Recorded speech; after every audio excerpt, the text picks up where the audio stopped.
All right, welcome to part 2 of CREW Conversations, where our goal is to be real, raw, and relevant. We believe that everyone has a story and it is worth being heard. And today we're going to be hearing from an incredible story from the most beautiful woman on the planet, that is Michelle Key. And it just so happens to be your birthday. How old are you? Tell them. I'm 17. You're 17. We probably act and look like we're 17. Most likely. I'm 29. You are 29 years old. We're almost 30. That's so gross. It's gross. It's very gross. It's gross. I feel like 30 is old. Do you feel that way? Yeah, it's like 29 moving on 80. It's kind of 29 moving on 80. That's disgusting. Awesome. So here's what this is going to look like. I'm going to be fireballing questions, and today really is all about you. You're going to be giving opinions. You're going to be giving everything that you have is going to be poured out into this conversation. So I'll be giving you questions, and most of them you've seen. Not all of them have you seen. So you're gonna know most of them. But just to go ahead and give a disclaimer, our two main topics are singleness and dating. Okay, so Michelle and I have a bit of a journey. I'm gonna let her tell most of it, and if I feel the need to cut in, I'm gonna be cutting in. But we really gotta get to know you. Okay, I know you very personally. I'm gonna go on with the conversations. All right, so number one, who's the hottest man on earth? Like outside of you? Good answer. Don't even answer that. I don't have an answer. If it's anyone but Thor. I don't have an answer. He's too big. He's too big? So you don't like it when I work out? I mean, I do, but you're not like... That's an insult.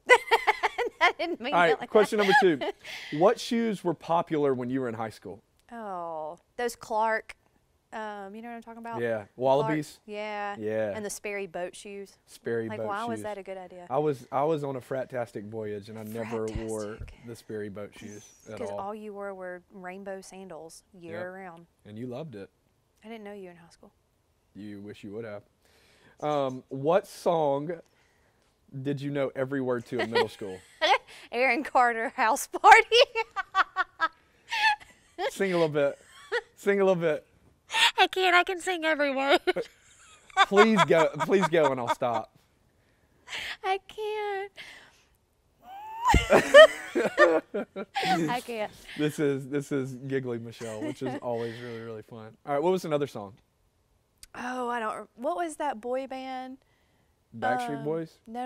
O-Town. They were on Now 7. I could pretty much sing every. Now. What? You had the Now CDs? Absolutely. It's the best time hits before ever. Spotify. Yeah, All they right, don't know anything about CDs. If you could go on the perfect date in high school, what would it be? In high school? In high school. Oh God, I don't know. That was a long time ago. I mean, probably somewhere to eat. Like, I've always been a girl that loves some food, so Right. I don't know. I mean, probably high school would probably have been like to a movie and then like ice cream after or something like. So that what was what would you have done if I'd have taken you to like a musical? Probably would have never answered your phone call ever again. I don't believe that. All right, so we're gonna transition a little bit into singleness and really kind of get into the years of middle school, high school, college, of your life, really our life, and talk about how you dealt with singleness and what those days were like, what your relationship with God was like. But first, tell us really your dating story in high school. So I didn't really date in high school. I dated one time and it went terrible. And I pretty much vowed that I would never date again. Can we pause? Hang on. Like, can we pause? I'm not like knocking anybody. I'm being completely judgmental. Let's be honest.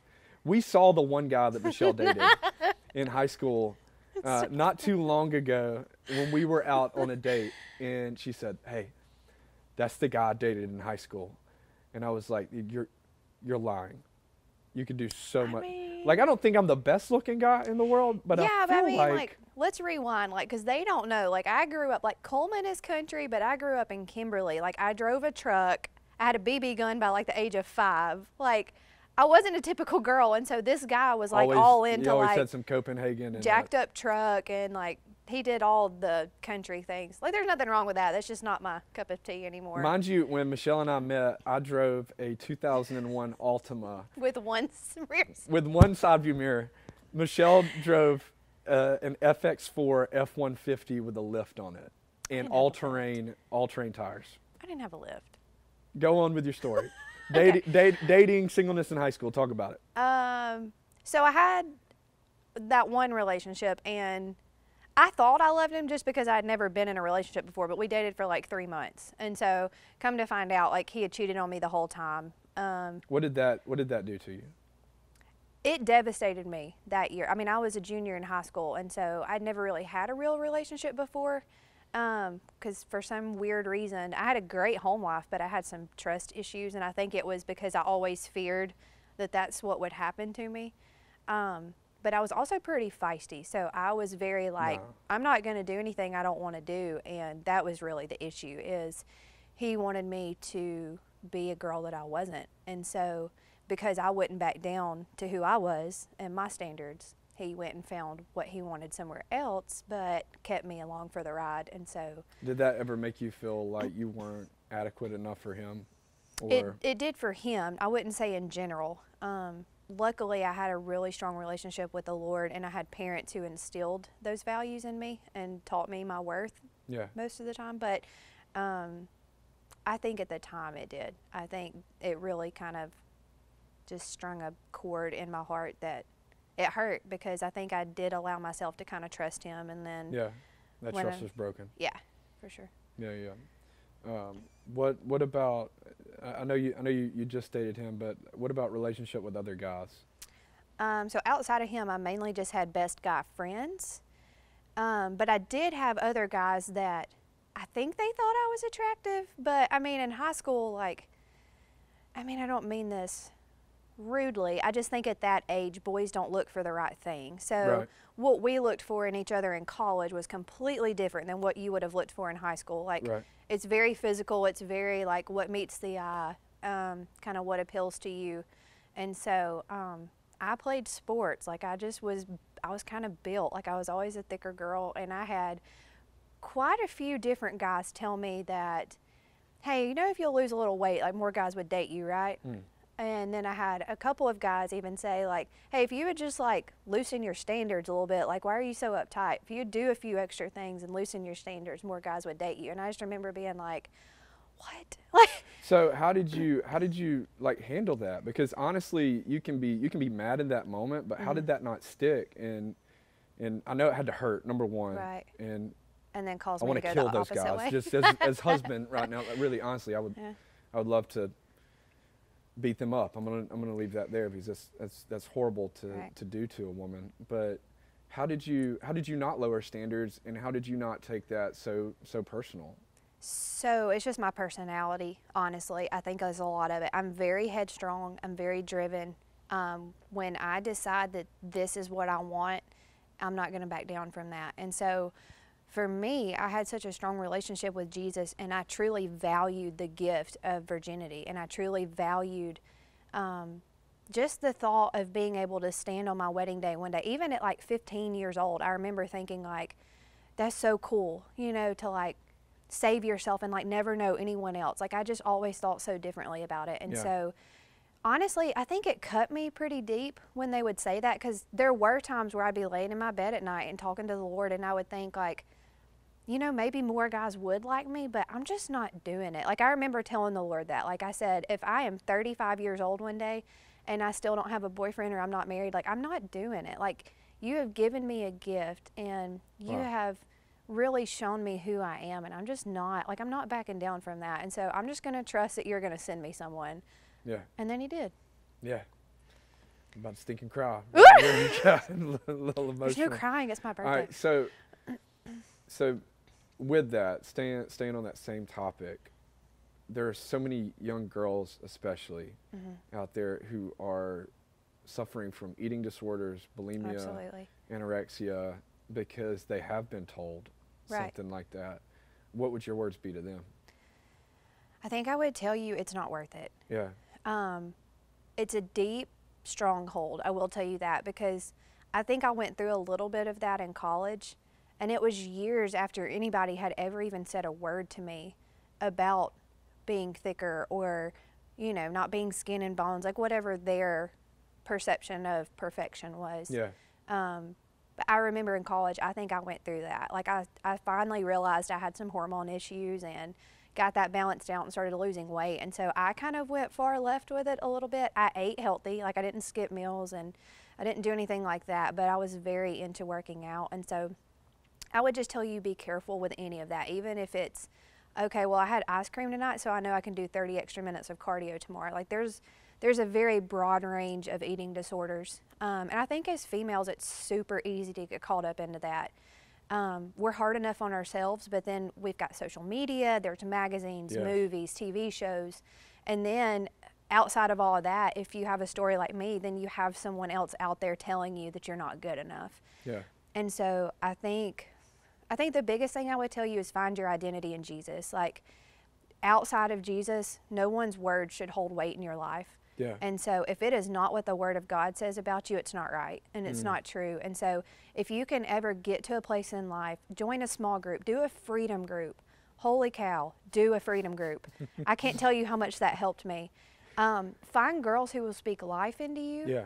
And if you don't have that at home, find it in friends. Find a spiritual mother who can tell you who you are. Yeah. Because you need to hear those life-giving words from somewhere else, because the world is harsh and the world doesn't love Jesus. And so you're going to get a worldly view from worldly people. Yeah. And so you need that life-giving. Well, I think everyone's going to get that you're not trying to go like Sally Sunday School here. It's that Right. like God created you, Right. therefore he created your identity.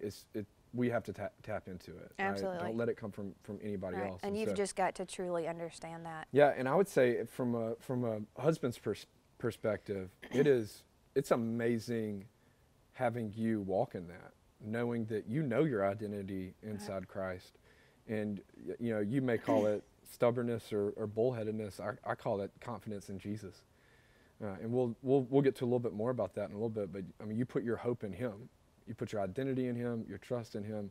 He's the one who speaks that to you. And so, from a husband's point of view, it's such a blessing. It's more than a blessing. So, for every young woman that's sitting out there right now, if you want to be the best future wife ever, fall in love with Jesus now.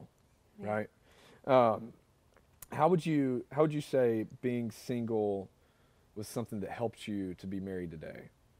So being single is a blessing, even though sometimes it feels like a burden sometimes, especially during those middle school and high school years, because you feel like everyone around you has a boyfriend or everyone around you has a girlfriend, and so I think it really helped me because it forced me to focus.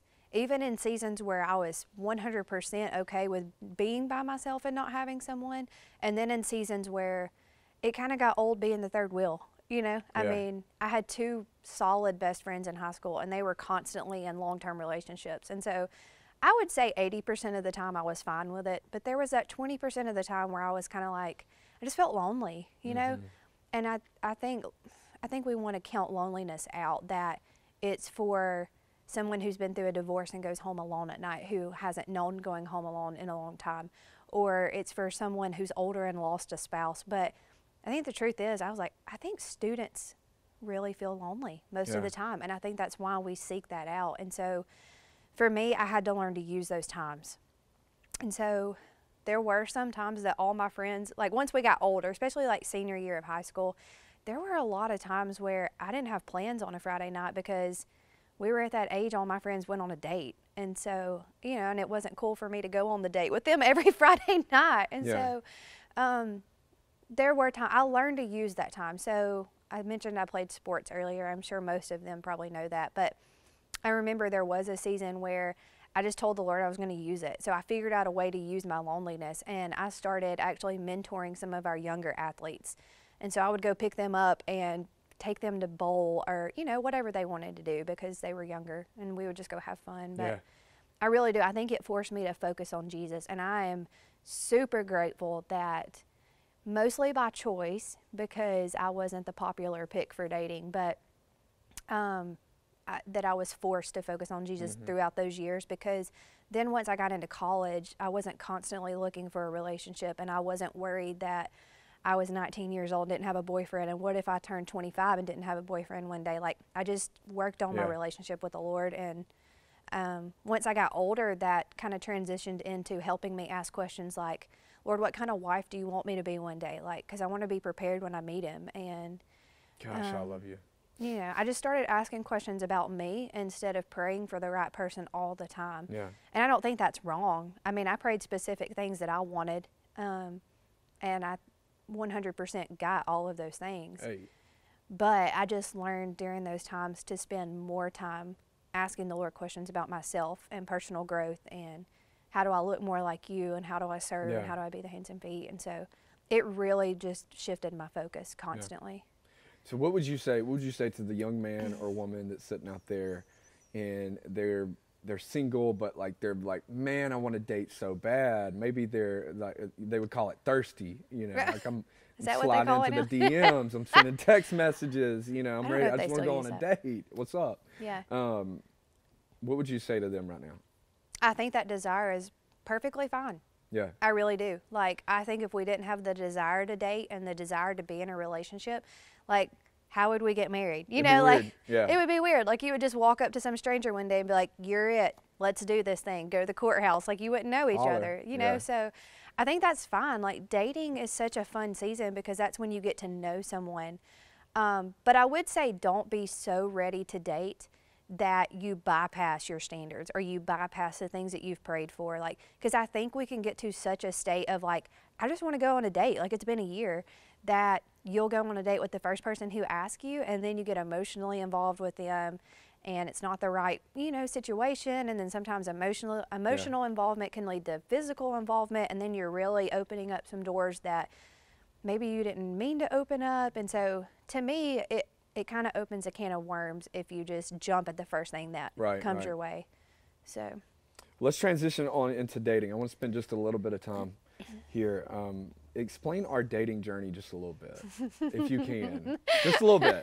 Like 3 minutes or less. 3 minutes or less. Well, that's probably fine because I don't have enough words. So Travis and I didn't necessarily date.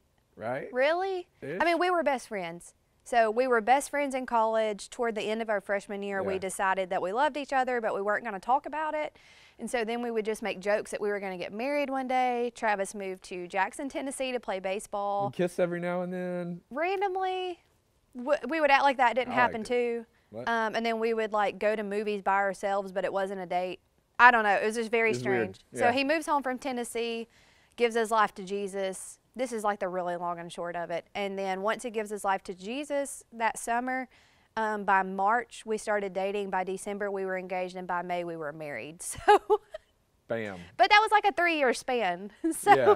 And that's really not the way we would advise people, is it? Absolutely not. Right. It was like a divine thing the whole time. Like the Lord just had his hand on us. Like, I don't recommend that being your story. And even with God's hand on us, that first year of marriage was tough. It was. Right. We were young and we had a lot to learn, and yeah, but there was something good that you said in there that I think really built the foundation of our marriage. Not only in Christ, I got saved, so we didn't date until I was saved.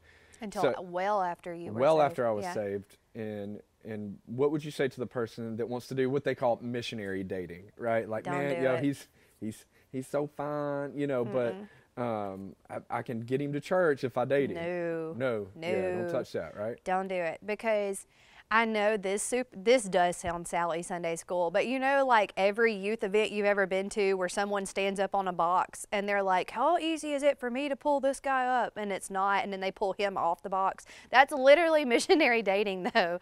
Like, I would say probably 9 out of 10 of those times, like, you're going to start to adapt to their environment before they adapt to yours. And so you're going to find yourself going to the parties or not going to church, or you just slowly kind of pull out of everything you're doing. And then maybe it's not even that you go party or anything. Maybe it's just somebody who just literally doesn't go to church, and you'll slowly find yourself finding reasons like, oh, well, we haven't had any time together this week, so I'll just skip small group this week. And so I think it's like a little slow fade. Yeah. So I would say don't do it. I would say it's not a good idea. Plus, a girl doesn't need to be leading a guy spiritually either anyways. And if that's, I know this is kind of bold, but I would almost say if you're starting your relationship out with you leading him, that's a big red flag for me. Yeah. So. And so in our dating journey, to kind of unpack what you were saying, I came back gave my life to Jesus, Right. and then we didn't date. Right. So something we decided was we're going to seek Jesus, Right. really seek Jesus. So how do you keep Jesus at the center of your dating relationship? So it's easier said than done. Right. If I'm completely real. Right. If I'm real with you, because especially for us, we were older. And I don't know that it gets harder as you get older. That should be good. Bless I'm you. so sorry. But I will say we were older and we both had our own houses. I mean, so if you want to have a not ideal situation, be older and try to do the whole Jesus thing in a relationship, because you have every opportunity to not do a Jesus relationship. So for us, we had to constantly set boundaries. Boundaries.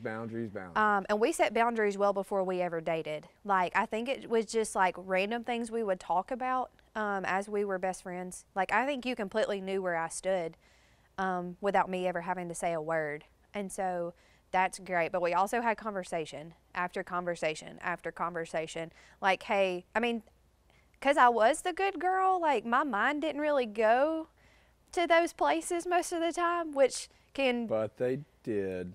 But being naive can get you in trouble too, because there were things that we would have to have the conversation that, like, I was doing things that I didn't know was a big deal to you or would, like, possibly put us in a vulnerable situation. And so we just had to talk about that. And I was like, oh, okay, I didn't know that was a big deal. I won't act that way or say those All right, things. so or, explain what some of those things were. Let's be I'm transparent. trying to think. What was some? I mean, so like we made boundaries of not being in a room alone. Right. I mean, Right. because let's be honest. It doesn't matter how much you love Jesus, which we were in love with Jesus. Absolutely. But you get in the heat of the moment. It's Right. like, And it's hard to turn it off. you know. I mean, Please don't I'm make just that being noise. honest. It was what it was. Never mind. I think this sounds really dumb still to me, but apparently when we would work out, like when I would be doing reps or something, I would bite my lip. Oh my. I don't know. Do it. Apparently no, I'm not doing Sorry. it. But I didn't know I did that. Like, that was my, like, I just got to get through these last 4 squats. And so somehow I had to train myself to focus to not do that, because apparently that was attractive to you. You would do that literally all the time. I would remember would doing- just look or over. apparently I and do it Michelle when would I just think. be sitting there going, I do it when I'm Like thinking that. about something.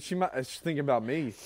No, Yeah. that wasn't it. So, back to the boundaries. Back to the Back to boundaries. Got to boundaries. take yourself to the Boundaries. boundaries. Boundaries. We're in marriage. There are no Boundaries. boundaries. There We are won't no talk about boundaries. that. It's fantastic. So with boundaries, we didn't have people. We didn't have. We made sure we weren't alone in rooms. Right. And so We stayed vertical. stayed vertical. Do not lay down. Right, because if you lay, you'll stay. You'll wake up the next morning with a baby named Ray Ray. Bam. It happens. Yeah. Another thing for us, and still to this day, people tell us that this was weird, and they act like we are aliens for doing this. Yeah. Because I think it goes completely against, like, Southern church culture of, like, you find you a good boy and, you know, you sit with them in Good church. church boy. We Yeah. didn't sit together in church. Right.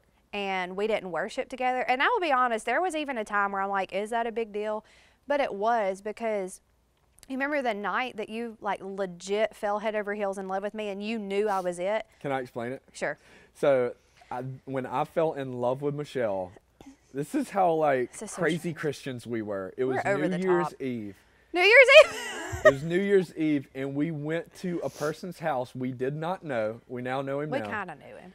We didn't know the guy's house. Yeah. We went to his house, and it was a worship night. We literally worshiped for 5 hours, and it We was worshipped in the new year. And I remember just sitting back there watching Michelle lift her hands to God. And I'll be honest, I'm sitting there like trying to focus on Jesus, but I like just keep looking over at her because I'm like, man, she is so hot right now. I don't even know what to do with myself. And I thank God we made it through that night without me attacking you in the middle of the worship. Yeah, so that was, for us, we knew that the spiritual connection was a big Yeah. deal. And so that's why we chose not to do that, because girls, I don't care who you are, you will, y'all cannot disagree with me that there is not something just super attractive about a man that's pursuing God, Yeah. worshiping God. There's an authority just, to it. Yes, Yeah. absolutely. And so we just decided that for us, it was best if we did Jesus alone. Now, we prayed together. I mean, we waited a little while for that too, just so that I wasn't super focused on that My you were prayers. leading me. Yeah.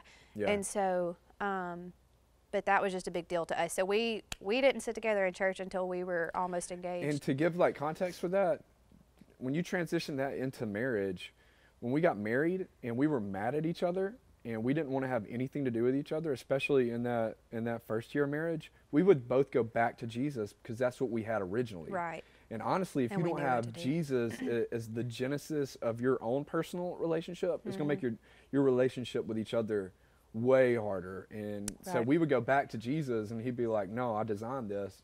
Go back and reconcile. And now Right. now it's Jesus at the center of it. What would you say to a student who's sitting out there that's went too far physically? And you know what I'm talking about. Yeah. I would say there's not a place where you can't return. Right. Because one thing that I think we've seen in every aspect of life is Jesus makes all things new. Like the Bible doesn't say that he just band-aids it or like puts the pieces back together and you can still see the lines of the puzzle. Like, no, he makes all things new. And so I would just tell you, just give it back to him. Yeah. Ask him to make you new through and through. I think the biggest lie that the enemy will tell you is you've already done it once. What's the big deal? I can't tell you how many friends in high school I had that it broke my heart because they did cross the line, and then they would say, well, what's the big deal? I've already done it. Yeah. So what's 2 or 3 more? Or what's doing this with them? Like, it's not a big deal. I've already done it. And so I think in our physical minds, the enemy makes us think, well, it's like a check mark. So you've already done that. So what's the big deal if you do it again? Yeah. When really the Lord is saying, like, hey, let's chill. Let's not do that anymore because I can make it new. Right. I can renew your mind. I can renew your spirit. Right. And we can keep the bondage low. Like, we can keep the bondage from not happening again, not low, but we can keep the bondage from not repeating itself so that one day when you do get married, you don't have to take all that with you. Like, you can stop right now and just be like, I don't want this. Like, Right. and just give it to him and let him just kind of renew all of that so that you can move forward from here and you don't have to take that shame and that guilt and that constant feeling of, I feel like it almost sets you up for this feeling of performance too. Like when you take on that physical mindset, I think once you do go too far, then every relationship you're in, you think, well, I have to do this or he's not going to love me. Or I have to do this or she's not going to think I'm attractive. And so I just think the enemy just creates this turmoil within us. And so I would encourage you just to stop it where it's at and let the Lord heal you and let the Lord teach you how to move forward into healthy relationships because you haven't gone too far. There is no too far with Jesus. Right. He makes us white as snow, as Absolutely. Scripture says. Yeah. Absolutely. So as we're wrapping things up, what do you love about marriage? Everything. Everything. Everything. You said that's so country. Everything. I know you told me not to be country. I'm sorry. I'm sorry. No, I mean, like, you're my best friend. Like, at the end of the day, like, all the things that I think about that probably are in our students' minds about getting married, like, all of those things are great. Like, they really are. But at the end of the day, like, I literally get to do life with my best friend 24/7. And our life's wild. it's very wild. Yeah. It's wilder with twins. But You got twins in the mix, ministry. I mean, so what would you say? Because we have a lot of young women who are in ministry, a lot of young men who are in ministry. How do you manage that inside of a marriage? I don't know that I like the word manage. Yeah. I know what you're saying. Right.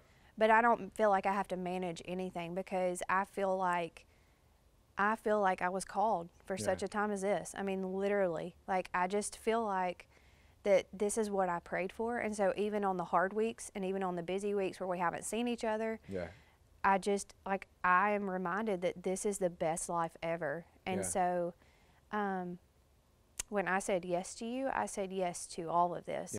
I said yes to the hospital visits. I said yes to the middle of the night phone calls. I said yes to when we used to do weekly services. How did we ever do that, by the way? No. We were really crazy. But I mean, like, I said yes to all of this. And so if I ever want to be selfish in it, I just feel like I'm quickly reminded that not everyone gets to live a blessed life like we do. Right. Because I truly feel like this is the best life that we could ever live. And so I just have to constantly remind myself, not remind myself, but I feel like I constantly thank the Lord that He chose us. Yeah. And Together. I just feel honored that Yeah. we get to do this.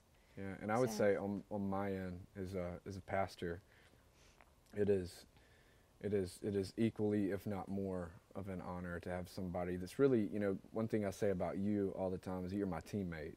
You're not just my wife. You're not just the woman that stays at home and cleans the house and cooks food and takes care of the kids. Like, you're literally my teammate. I filter decisions through you, life through you, and I feel like that's what it's supposed to look like. As Genesis 2 even says, that it's a helpmate. Really, I think he's saying that you're a teammate, and so it is equally an honor to do this. And I'll say this in closing, and I hope everyone out there can understand my words, is that the best part about my life is my wife, and I feel like you would say the exact same thing. Right. And that is even with 2 10-month-old twins that are gorgeous and beautiful, but we know something, they won't be with us forever. We're kicking them things out of the house at about 18, 20 years old. We're always going to be together. And so Right. we invest a lot into each other, our time, our energy, our efforts, finances, all of it. And hopefully we can continue to be a catalyst through whatever God gives us, So, all right. I love you. Love you. You want a kiss? Absolutely not on camera.